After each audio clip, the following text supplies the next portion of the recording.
Men seni tishlab bo'ldim. Mendagi zahar butun badaniga tarqab, uzoq o'tmayli vahshiy qotilga aylanasa. Hey Ali, mening bosh ayirish mahoratimni sen bilmaysan-da. Aka, meni bir narsa qattiq tishlab oldi. Badanim pek ojizlab ketdi. Ey odamzod, sen butunlay olvosdiga aylanding. Bizga qo'shilg'uning baxt taliying. Agar men maxluqqa aylanib qolsam, hukm qandoq bo'lib ketadi? Mening taqdirim qandoq halokatga duchor bo'lar?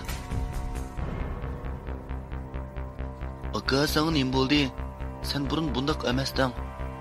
Ajab sulg'un ko'rinsan-ku.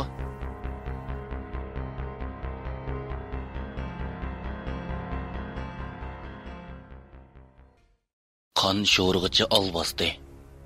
Abduri Qalb Tashlar studiyasi yozuvchisi Nabijon Turdi.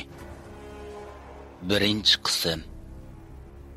Bu dunyoda biz bilmaydigan sinoqlar ham xim xatarlar noit ko'p.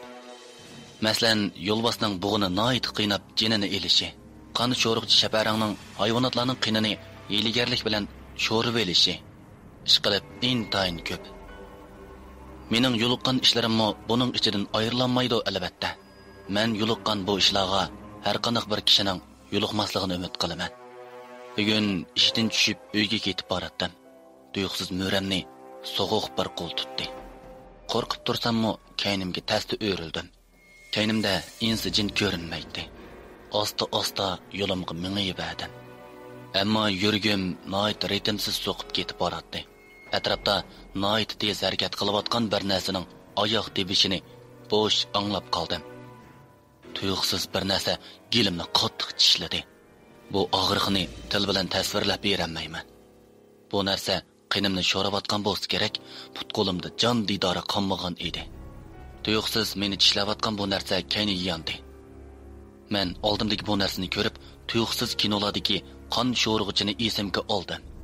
Uning bo'rnikidek ikki ushliq tishi, ikki javg'idan monaman deb chiqib qolgan edi. Ko'zlari bo'lsa qonga o'xshash qip-qizil bo'lib, odamni zulmat va vahimaga boshlaydi. Kaynini o'ylashga bitinolmay qoldim. Oldimda qon sho'rg'ichi. U tuyuqsiz ig'iz ochdi. Odamzod, bizga qo'shilamsa? deb savol nazarda menga qaradi. Men nima deyishimni bilmay sal ikkilanib qoldim.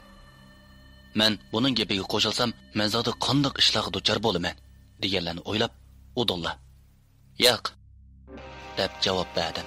U olvosdagi menga qarab, sen bizga qo'shilsangmi qo'shilsa? Men seni allaqachon tishlab, zaharlab bo'ldim. Mendagi zahar butun badaniga tarqab bo'ldi. Uzoq o'tmayla vahshiy qotilga aylansa. Men sal ikkilanib qoldim. Oldimdagi bu maxluq bo'lsa, yana ig'iz ochdi. Sen qon sho'rg'ichiga aylanishdan burun senda hech qanday g'ayri ahvol bo'lmaydi. Ammo sen o'zgarib bo'lgandan keyin sen noit sezgir bo'lib ketasan.